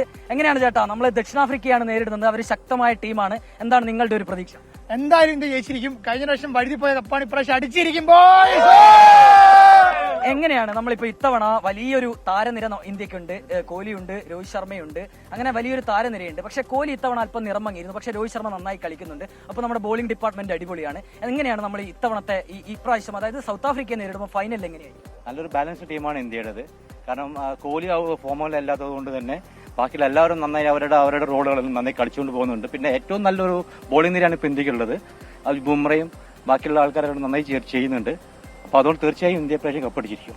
എന്നാലും സൗത്ത് ആഫ്രിക്കയും മോശമല്ല. സൗത്ത് ആഫ്രിക്കയും നല്ല ടീമാണ്. അവർ അടിപൊളി ടീമാണ്. ഡീകോക്ക് ഉണ്ട്, മില്ലർ ഉണ്ട്, ക്ലാസൻ ഉണ്ട്, അവരുടെ മാക്രം അടിപൊളി പ്ലെയർ ആണ്, റബാഡ ബോളിംഗിലുണ്ട്. അങ്ങനെ അവരെ സൗത്ത് ആഫ്രിക്ക എത്രത്തോളം നമുക്ക് ഭീഷണിയായിരിക്കും? നമുക്കൊരു ഭീഷണിയില്ല അറ്റ് പ്രസന്റ്. കാരണം നമ്മുടെ ഇന്ത്യൻ ബാറ്റിംഗ് നിര അത്രയ്ക്ക് സ്ട്രോങ് ആണ്. അതുപോലെ തന്നെ ബോളിങ്ങും 1 by 1 നമ്മളെല്ലാം മെച്ചപ്പെട്ടുകൊണ്ടിരിക്കുകയാണ്. തീർച്ചയായിട്ടും ഇപ്രാവശ്യം കപ്പ് നമുക്ക് തന്നെയാണ്, അതിലൊരു സംശയവുമില്ല. ചേട്ടാ, മറ്റൊരു കാര്യം, നമ്മൾ സഞ്ജു സാംസൺ നമ്മൾ പ്രതീക്ഷയോടെ 2020 ലോകകപ്പിൽ ഇടം നേടിയപ്പോൾ നമുക്ക് വളരെ പ്രതീക്ഷയായിരുന്നു. പക്ഷെ നമുക്ക് സഞ്ജുവിന് ടീമിൽ ഇടം നേടാനായില്ല. ഇന്നിപ്പോൾ സഞ്ജുവിന് ഒരു സാധ്യതയുണ്ടോ? ഇപ്പോൾ മധ്യനിരയിൽ ശിവൻ ദുബെ അത്ര ഫോമിലല്ല. ശിവൻ ദുബെ മാറ്റി സഞ്ജു സാംസൺ വരാനുള്ള ഒരു സാധ്യതയുണ്ടോ?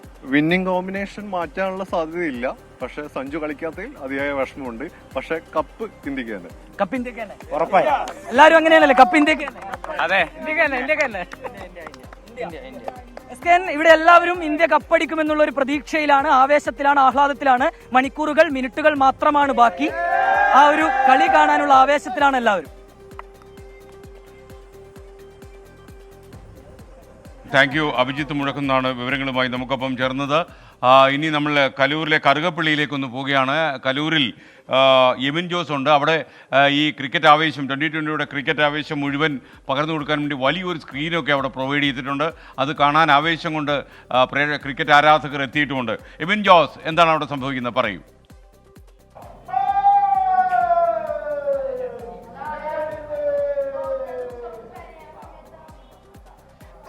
കറുകപ്പള്ളിയിലും വലിയ ആവേശമാണുള്ളത്. വലിയ സ്ക്രീനിൽ കളി കാണാനുള്ള ആവേശത്തോടു കൂടി തന്നെ ഇവിടെ ക്രിക്കറ്റ് ആരാധകർ എത്തിയിട്ടുണ്ട്. ഹിറ്റ്മാന്റെ നേതൃത്വത്തിൽ കിരീടം ഇന്ത്യയിലേക്ക് തന്നെ എത്തിക്കുമെന്നുള്ള ആകാംക്ഷയിൽ തന്നെയാണ് ഇവരെല്ലാവരും ഉള്ളത്. സാധാരണ ഇവിടെ എല്ലാ കാലത്തും ക്രിക്കറ്റിൻ്റെ വേൾഡ് കപ്പ് വരുമ്പോഴും ഫുട്ബോളിൻ്റെ സമയത്തും എല്ലാം തന്നെ ഈ കറുകപ്പള്ളി കൂട്ടായ്മയുടെ നേതൃത്വത്തിൽ വലിയ സ്ക്രീനിൽ ആരാധകർക്ക് കളി കാണാനുള്ള അവസരങ്ങൾ ഒരുക്കാറുണ്ട്. കുട്ടികളടക്കം എല്ലാവരും ഇന്ന് ഇന്ത്യയുടെ വിജയം കാണുവാൻ വേണ്ടിയിട്ട്, ഇന്ത്യ ലോകകപ്പ് നേടുന്നത് കാണുവാനായി എത്തിയിട്ടുണ്ട്. അവരെല്ലാം തന്നെ വലിയ ആവേശത്തിലാണ്. 8 മണിയോട് കൂടിയാണ് കൂടുതൽ ആളുകൾ എത്തുകയുള്ളൂ. അപ്പോൾ ഇവിടെ ഇരിക്കാൻ പോലും സ്ഥലം കിട്ടാത്ത രീതിയിൽ ആളുകൾ എത്തുമെന്നാണ് ഇവർ പറയുന്നത്. ഏതായാലും ഇവരുടെ ഒരു പ്രതീക്ഷ നമുക്ക് ചോദിക്കാം. എങ്ങനെയാണ് ഹിറ്റ്മാന്റെ നേതൃത്വത്തിൽ കപ്പ് ഇന്ത്യയിലേക്ക് കൊണ്ടുവരും അല്ലേ? കൺഫേമായിട്ട് ഇന്ത്യ കപ്പടിക്കും. ഇന്ന് ഒരു 10-10:30 കളി തീരുമ്പോൾ വലിയ വിജയാഘോഷം തന്നെ കറുകപ്പള്ളിയിൽ ഉണ്ടാവും. എന്തായാലും രണ്ടുപേരും പോരാടി തന്നെയാണ് ഫൈനലിൽ വന്നേക്കുന്നത്. എന്തായാലും വിജയം ഇന്ത്യക്ക് തന്നെ ഉറപ്പാണ്.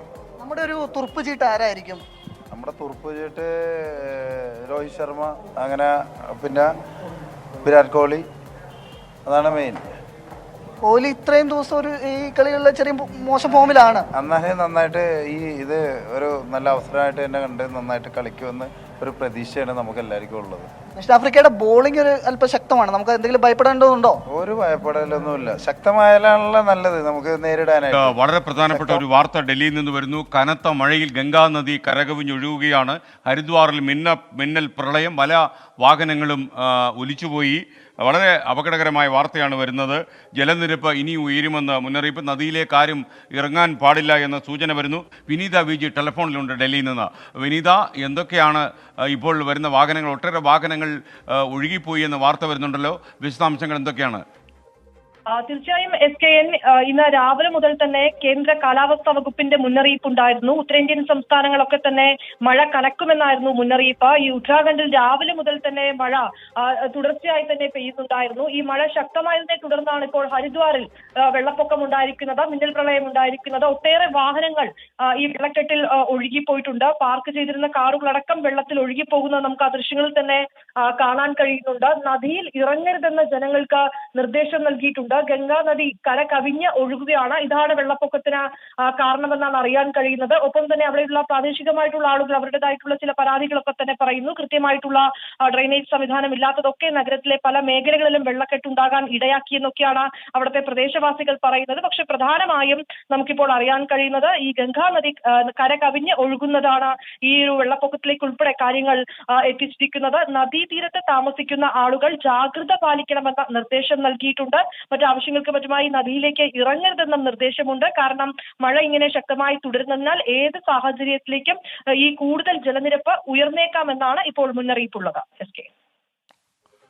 ഓക്കെ, ഈ യഥാർത്ഥത്തിൽ ഈ ആളുകൾക്ക് എന്തെങ്കിലും നാശം ഉണ്ടായതായി റിപ്പോർട്ടുണ്ടോ?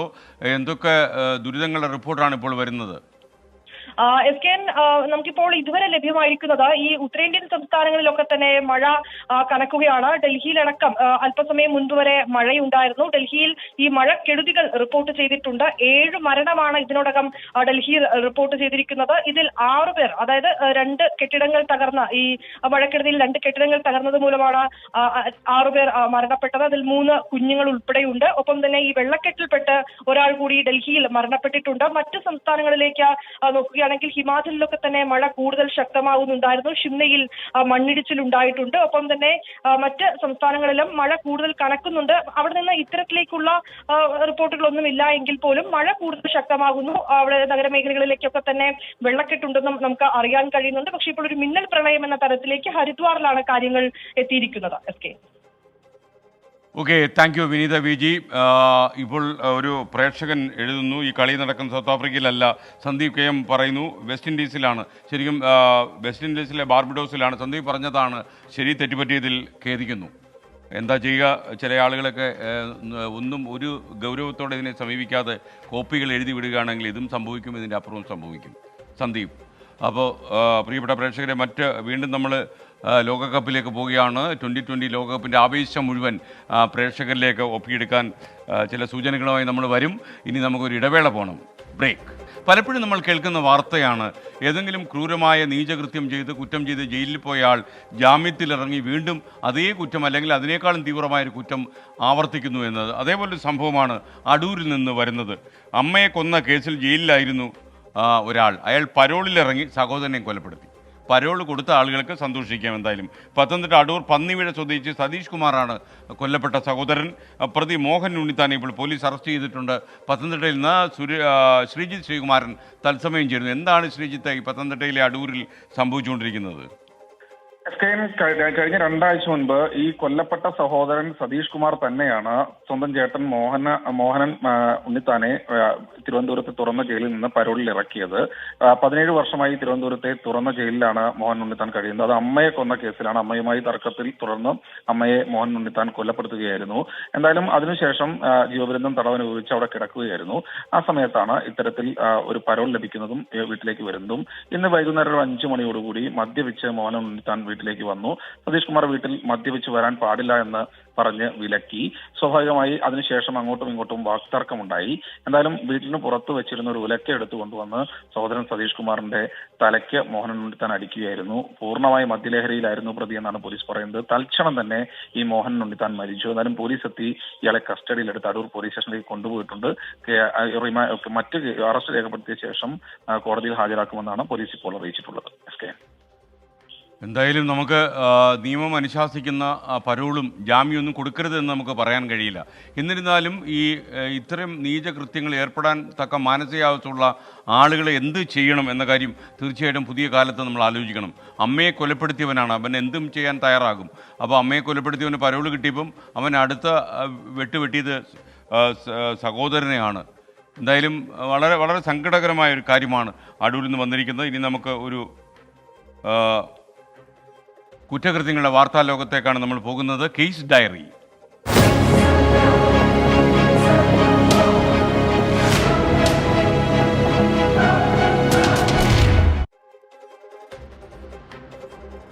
ഈ വളരെ തുടക്കം മുതൽ തന്നെ ഒരുപാട് ട്വിസ്റ്റുകൾ സമ്മാനിച്ച കൊലപാതകമാണ് തിരുവനന്തപുരത്തെ കളിയിക്കാവിളയിൽ അരങ്ങേറിയത്. കളിയിക്കാവിളയിൽ നിങ്ങൾക്കറിയുന്ന പോലെ ഒരു ക്രഷർ നടത്തിയിരുന്ന ഒരാളാണ് കൊല്ലപ്പെട്ടത്. ദീപുവിനെ കൊലപ്പെടുത്തിയ കേസിൽ, ദീപുവാണ് ഇതിൽ കൊല്ലപ്പെട്ടത്. ഈ ദീപുവിനെ കൊലപ്പെടുത്തിയ കേസിൽ പോലീസ് തിരയുന്ന സുനിൽകുമാറിൻ്റെ കാർ ഉപേക്ഷിച്ച നിലയിൽ തമിഴ്നാട്ടിൽ കണ്ടെത്തി. കന്യാകുമാരി ജില്ലയിലെ കുലശേഖരത്തു നിന്നാണ് ഈ കാർ കണ്ടെത്തിയത്. നമ്മുടെ ബോർഡറിലാണ് ഈ കുലശേഖരം, നിങ്ങൾക്കറിയാം. സുനിൽകുമാറിനായി തമിഴ്നാട് പോലീസാണ് തെരച്ചിൽ നടന്നത്.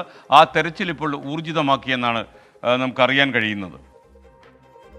കേസിലെ രണ്ടാം പ്രതിയായ സുനിൽകുമാർ കേരളം വിട്ട് തമിഴ്നാട്ടിലേക്ക് കടന്നെന്നാണ് വിവരം. തമിഴ്നാട്ടിലെ വിവിധ ഭാഗങ്ങൾ കേന്ദ്രീകരിച്ചാണ് പോലീസ് അന്വേഷണം നടത്തുന്നത്. ദീപുവിനെ കൊലപ്പെടുത്താൻ സർജിക്കൽ ബ്ലേഡും ഗ്ലൗസും അടക്കമുള്ളവ നൽകിയത് സുനിൽകുമാറാണെന്ന് നേരത്തെ അറസ്റ്റിലായ സജികുമാർ മൊഴി നൽകിയിരുന്നു.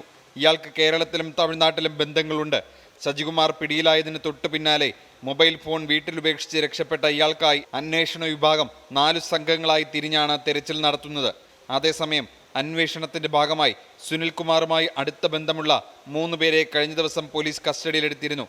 സുനിൽകുമാറിന്റെ സ്ഥാപനത്തിലെ ജീവനക്കാരനായ പ്രദീപ് ചന്ദ്രൻ, സുനിൽകുമാർ പാർട്ട്ണറായ സർജിക്കൽ സ്ഥാപനത്തിന്റെ ഉടമ, പാറശാല മഹാദേവർ ക്ഷേത്രത്തിന് സമീപത്തെ സർവീസ് സെന്റർ ഉടമ എന്നിവരെയാണ് ചോദ്യം ചെയ്യാനായി കസ്റ്റഡിയിലെടുത്തത്. കൊലപാതക ഗൂഢാലോചനയിൽ പങ്കുണ്ടെന്ന് കണ്ടെത്തിയതിനെ തുടർന്ന് പ്രദീപ് ചന്ദ്രനെ അറസ്റ്റ് ചെയ്ത് റിമാൻഡ് ചെയ്തിരുന്നു. പ്രദീപ് ചന്ദ്രനെ വ്യാഴാഴ്ച വൈകിട്ട് തമിഴ്നാട് പോലീസിന്റെ നിർദ്ദേശപ്രകാരം നെയ്യാറ്റിങ്കര പോലീസ് പിടികൂടി പ്രത്യേക അന്വേഷണ സംഘത്തിന് കൈമാറുകയായിരുന്നു. നെയ്യാറ്റിങ്കരയിലെ സ്ഥാപനത്തിൽ നടന്ന മദ്യപാനത്തിനിടെയാണ് സജികുമാർ കൊലപാതകം നടത്തുന്നതിനുള്ള ഗൂഢാലോചന നടത്തിയതെന്നാണ് അന്വേഷണ സംഘം കണ്ടെത്തിയത്. ഈ സമയത്ത് പ്രദീപ് ചന്ദ്രനും ഉണ്ടായിരുന്നതായി സജികുമാർ തമിഴ്നാട് പോലീസിന് മൊഴി നൽകിയിരുന്നു. 1-ാം പ്രതി സജികുമാറിനെ കസ്റ്റഡിയിൽ കിട്ടാൻ പോലീസ് അപേക്ഷ നൽകിയിട്ടുണ്ട്. പണത്തിന് വേണ്ടിയാണ് സജികുമാർ കൊലപാതകം നടത്തിയതെന്ന നിഗമനത്തിലാണ് പോലീസ് ഉള്ളത്. പക്ഷേ അടിക്കടി മൊഴി മാറ്റുന്ന സജികുമാറിന്റെ രീതി പോലീസിനെ കുഴപ്പിക്കുന്നുണ്ട്. സുനിൽകുമാറിനെ കൂടി അറസ്റ്റ് ചെയ്താൽ ദുരൂഹതയുടെ ചരടുകൾ അഴിയുമെന്നാണ് പ്രത്യേക അന്വേഷണ സംഘത്തിന്റെ പ്രതീക്ഷ. തിരുവനന്തപുരത്ത് നിന്നും അജീഷ് ജയകുമാർ, 24. പൊതുജനം കഴുതയല്ല സാർ. അതിനിടയിൽ ഈ കളിക്കാവള കേസിലെ പ്രതി വേറൊരു കാര്യം പറഞ്ഞു. അതായത് ഈ കൊല്ലപ്പെട്ട ആൾ തന്നെ എന്നെ ഒന്ന് കൊന്നു തരണം എന്ന് പറഞ്ഞെന്നാണ് ഇദ്ദേഹം പറഞ്ഞത്. അതായത് ഈ ഇൻഷുറൻസ് തുക കിട്ടുമല്ലോ, കുടുംബക്കാർ രക്ഷപ്പെട്ടു പോകട്ടെ, അതുകൊണ്ട് നീ എൻ്റെ കഴുത്തറുത്തൊന്ന് കൊലപ്പെടുത്തിയേക്കണം എന്ന് വരെ പറഞ്ഞു കളഞ്ഞു ഈ പ്രതി. ഒരുപാട് ട്വിസ്റ്റുകൾ സമ്മാനിച്ച കേസാണ്. എന്തായാലും ഈ 1-ാം പ്രതിയെ പിടിക്കാൻ കഴിഞ്ഞുകൊണ്ട് തന്നെ അടുത്ത പ്രതികൾ കൂടി പോലീസ് വലയിലാകും എന്ന കാര്യത്തിൽ സംശയമില്ല. പാലക്കാട് അഗളിയിൽ ഉദ്യോഗസ്ഥരുടെ ഭാഗത്തുനിന്നുണ്ടായ ഒരു ഗുരുതര അനാസ്ഥയെ പറ്റിയാണ് ഇനി നമ്മൾ പറയാൻ പോകുന്നത്. റോഡരികിലെ മരം 11 കെവി ലൈനിലേക്ക് പൊട്ടി വീണു. നിങ്ങൾക്കറിയാം എൻ്റെ അപകടം. ഏത് നിമിഷവും മരം താഴെ വീഴുന്ന അവസ്ഥയിലാണിപ്പോൾ. ഉദ്യോഗസ്ഥർ ഉണ്ടെന്ന് പ്രവർത്തിക്കേണ്ട സമയത്ത് ഏത് വകുപ്പ് ഉത്തരവാദിത്വം ഏൽക്കും എന്നതിനെക്കുറിച്ച് ഇപ്പോൾ ചർച്ച നടന്നുകൊണ്ടിരിക്കുക. 11 കെവി അവിടെ പൊട്ടിക്കിടക്കുകയാണ്, നിങ്ങൾക്ക് അറിഞ്ഞോണം. മണിക്കൂറുകൾ ആണ് ഈ വൻമരം കമ്പിക്ക് മേൽ കിടക്കുന്നത്. ഒന്നും ഉണ്ടായിട്ടില്ലെന്നാണ് തോന്നുന്നത്.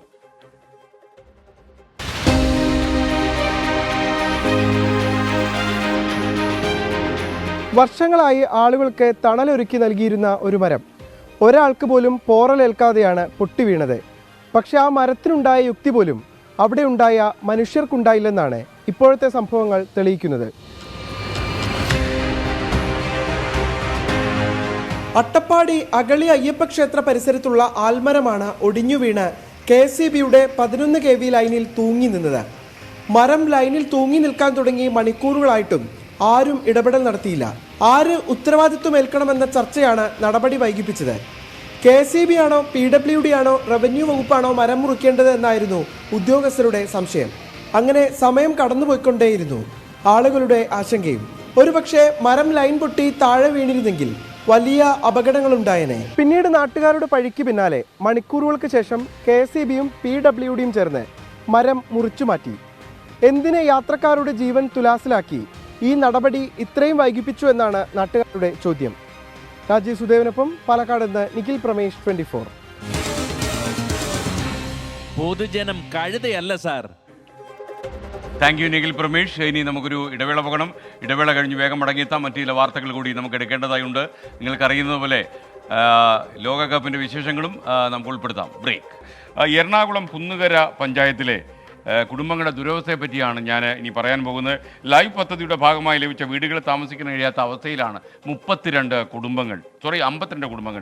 ചതുപ്പ് സ്ഥലത്ത് നിർമ്മിച്ച വീടുകൾ ആഞ്ഞൊരു മഴ പെയ്താൽ മുങ്ങും എന്ന അവസ്ഥയിലാണ് ഇപ്പോൾ. അവരുടെ ദുരിതങ്ങളിലേക്കാണ് നമ്മളിനി കണ്ണാടി പിടിക്കുന്നത്. കേരളത്തിൽ എല്ലാവർക്കും വീട് എന്ന ലക്ഷ്യത്തോടുകൂടി വിഭാവനം ചെയ്ത പദ്ധതിയാണ് ലൈഫ് മിഷൻ. പിണറായി സർക്കാരിൻ്റെ പദ്ധതികളിലെ നാഴികക്കല്ല്. എന്നാൽ പദ്ധതിയിലൂടെ ലഭിച്ച വീടുകൾ ഉപകാരത്തിനപ്പുറം ഒരു ഉപദ്രവമായി മാറിയാലോ? അത് അനുഭവിക്കുകയാണ് എറണാകുളം കുന്നുകര നിവാസികൾ.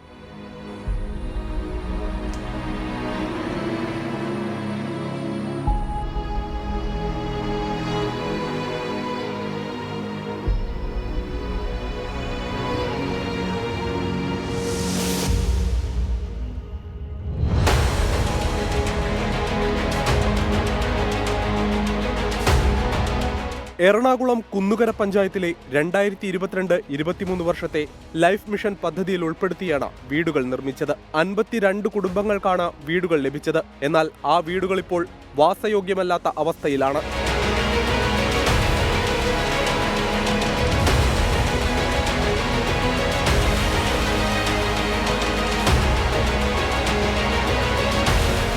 ചതുപ്പ് നിറഞ്ഞ സ്ഥലത്താണ് വീടുകൾ സ്ഥിതി ചെയ്യുന്നത്.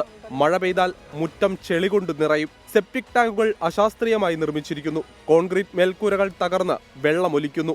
മലിനജലം കടന്നുപോകുന്ന പൈപ്പുകൾ പൊട്ടിയ നിലയിലാണ്. കിണറും സെപ്റ്റിക് ടാങ്കും അടുത്തടുത്തായതിനാൽ മലിനജലമാണ് കുടിക്കുന്നത്. ശുദ്ധജലത്തിനായി കിലോമീറ്ററുകൾ പോകണം. അപാകത ചൂണ്ടിക്കാട്ടി പരാതി നൽകിയിട്ടും നടപടിയില്ലെന്ന് പ്രദേശവാസികൾ.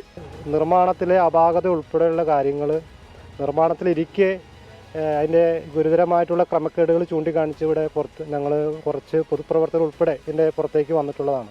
നിർമ്മാണം നടക്കുമ്പോൾ നടന്നിട്ടുള്ള ക്രമക്കേട് ചൂണ്ടിക്കാണിച്ച് ബന്ധപ്പെട്ട അധികാരികൾ മുമ്പാകെ പരാതി നൽകുകയും ചെയ്തിട്ടും ഒരു അധികാരികളും പഞ്ചായത്ത് ഭരണസമിതി ഉൾപ്പെടെയുള്ള ആളുകൾ തിരിഞ്ഞു നോക്കിയില്ല. പ്രളയസമയത്ത് വലിയ ദുരിതമുണ്ടായ സ്ഥലത്താണ് വീടുകൾ നിർമ്മിച്ചതെന്നും ആരോഗ്യ വിഭാഗം സ്ഥലം സന്ദർശിച്ച് വാസയോഗ്യമല്ല എന്ന് കണ്ടെത്തിയെന്നും നാട്ടുകാർ പറയുന്നു. നിത്യജീവിതത്തിന് പോലും സാമ്പത്തിക ശേഷിയില്ലാത്ത സമയത്ത് വീടിന്റെ അറ്റകുറ്റപ്പണിക്ക് പണം കണ്ടെത്തേണ്ട അവസ്ഥയിലാണ് ഇവർ. ഞങ്ങൾക്ക് ശരിക്കും ഹെൽത്തിൽ നിന്ന് നോട്ടീസ് കിട്ടിയായിരുന്നു. നോട്ടീസ് കിട്ടി 1 മാസത്തിനുള്ളിൽ അവർ പറയുന്ന രീതിയിൽ സെപ്റ്റി ടാങ്കുകൾ മാറ്റി വെച്ചില്ലെങ്കിൽ ഞങ്ങളുടെ പേരിൽ കേസ് എടുക്കുമെന്നും പറഞ്ഞാണ് നോട്ടീസ് നമുക്ക് കിട്ടിയേക്കുന്നത്. ആ നോട്ടീസ് പ്രകാരം ശരിക്കും പറഞ്ഞാൽ ഇത് ഞങ്ങൾ പണിത വീടല്ല, പഞ്ചായത്ത് ഞങ്ങൾക്ക് പണിത് തന്ന വീടാണ്. അപ്പോൾ ഇത് താമസിക്കുന്നതിന് മുമ്പ് അത് ഇത്ര അകലത്തിലാണോ സെപ്റ്റി ടാങ്ക്, അല്ലെങ്കിൽ അത് ശരിയാണോ എന്ന് നോക്കിയിട്ട് ഹെൽത്തിൻ്റെ അനുമതി വാങ്ങിക്കേണ്ടത് അവരുടെ ഉത്തരവാദിത്വമാണ്. പദ്ധതി വിഹിതം ആവശ്യാനുസരണം കരാറുകാർ ഉപയോഗിച്ചിട്ടില്ലെന്നും തട്ടിപ്പുകൾ നടന്നിട്ടുണ്ടെന്നും ആരോപണമുണ്ട്. 51 കുടുംബങ്ങളുടെ ദുരവസ്ഥ, അതും മന്ത്രിമണ്ഡലമായ കളമശ്ശേരിയിൽ. ഇനിയും പരിഹാരമുണ്ടായില്ലെങ്കിൽ ഇവിടം വിട്ട് പോകുക എന്നുള്ള ഒറ്റ മാർഗമേ ഇവർക്ക് മുന്നിലുള്ളൂ. VS രാഹുലിനൊപ്പം YS Abhinand, 24 Kochi. പൊതുജനം കഴുതയല്ല സാർ. ജനങ്ങൾക്ക് ഇതിനെക്കുറിച്ച് ചില പ്രതികരണങ്ങൾ പറയാനുണ്ട്. പ്രളയ സമയത്ത് വലിയ ദുരിതമുണ്ടായ സ്ഥലത്താണ് വീടുകൾ നിർമ്മിച്ചതെന്നും ആരോഗ്യ വിഭാഗം സ്ഥലം സന്ദർശിച്ച് വാസയോഗ്യമല്ല എന്ന് കണ്ടെത്തിയിരുന്നു എന്നും നാട്ടുകാർ പറയുന്നു. അവിടെ പ്രതികരണങ്ങളിലേക്ക്. 5.5 ലക്ഷം രൂപയ്ക്ക് പണിത വീടെന്ന് പറഞ്ഞ് ഞങ്ങൾ ഈ തൊഴിലുറപ്പും കൊണ്ട് ജീവിക്കുന്ന ആൾക്കാരാണ്. ഇനിയിപ്പോൾ ഞങ്ങൾ ഇതിനകത്ത് പാർക്കണമെങ്കിൽ ഒരു ജനാലില്ല, 2 വാതിൽ വെച്ചിട്ടുള്ളൂ. എത്ര രൂപ ചിലവാക്കണം? 6 ലോഡ് മണ്ണിട്ടിട്ട് തന്നെ നമുക്ക് വീണ്ടും വെള്ളം, വലിയ മഴ പെയ്യുമ്പോൾ വെള്ളം വന്ന് കെട്ടി നിൽക്കുകയാണ്. റൂമിലേക്ക് കയറി വന്നാൽ നിങ്ങൾക്ക് കാണാം, എൻ്റെ റൂമിൻ്റെ എല്ലാ വശവും കംപ്ലീറ്റ് ഇവർ ചെയ്തിട്ടില്ല. ചുമ്മാ അവിടെ എല്ലാം തൊടുമ്പോഴത്തേക്കും വിട്ടുപോരുകയാണ്. ഈ പെരക്കേണ്ടല്ലോ ഒരു തുള്ളി സിമെൻ്റ് ഉണ്ടല്ലോ 10 ചട്ടിക്ക് 1 ചട്ടി സിമെൻ്റാണ് ചേർത്തേക്കണത്. ഈ തൊടുമ പൊളിഞ്ഞവരാണിത്. ഇവരുടെ പേരൊക്കെ അങ്ങനെ അടന്ന് പോരെയാണ്. ഒരാണി അടിച്ചത് ഇപ്പോൾ ഇവർ പറയുന്നുണ്ട് ആണി അടിച്ചിട്ട് ഉമി ഒഴിഞ്ഞു വീഴുമ്പോൾ വീഴണമെന്ന്.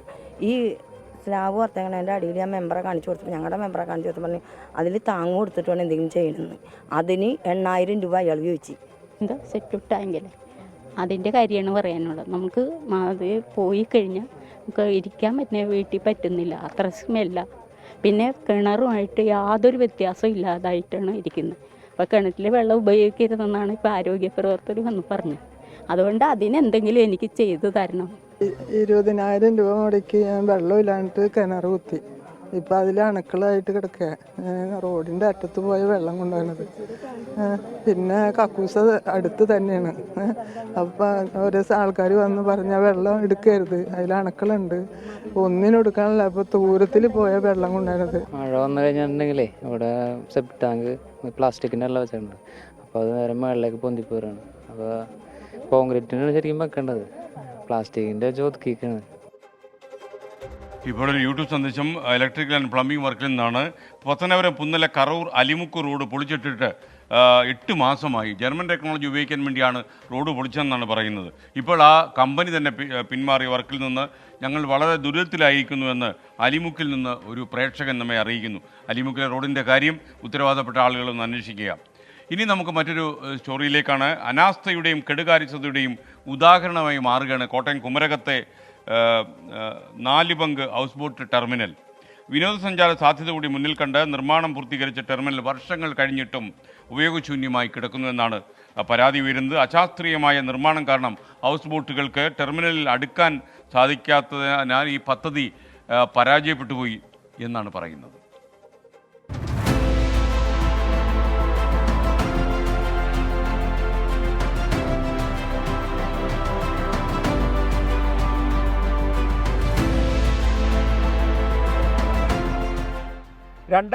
ഉദ്ഘാടനം നടത്തിയ 4 ബങ്ക് ഹൗസ് ബോട്ട് ടെർമിനലാണ് ഈ കാണുന്നത്.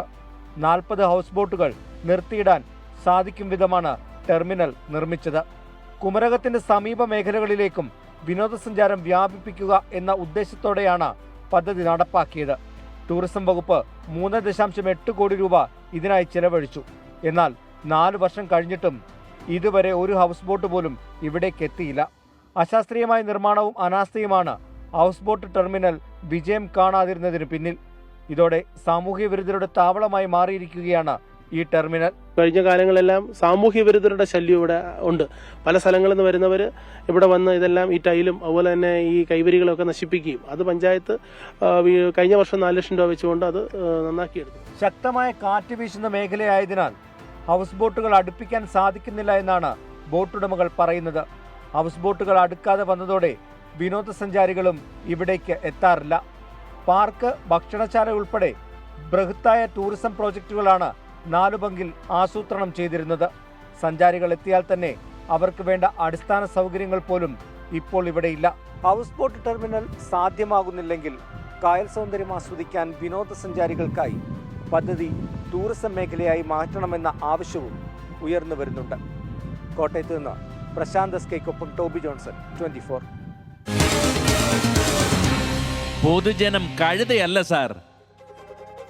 പ്രതികരണ വേദിയുടെ ഇന്നത്തെ എപ്പിസോഡ് അവസാനിക്കുന്നു. ഇനി നമ്മൾ കാണുക നാളെ രാവിലെ 7 മണിക്ക് മോർണിംഗ് ഷോയിൽ. ഇനി എൻകൗണ്ടർ പ്രൈമിൻ്റെ ഊഴം വേണു ബാലകൃഷ്ണൻ നമുക്കൊപ്പം ചേരുന്നു. നിങ്ങൾക്കൊരു നല്ല രാത്രി ഞാൻ ആശംസിക്കുന്നു. Good night.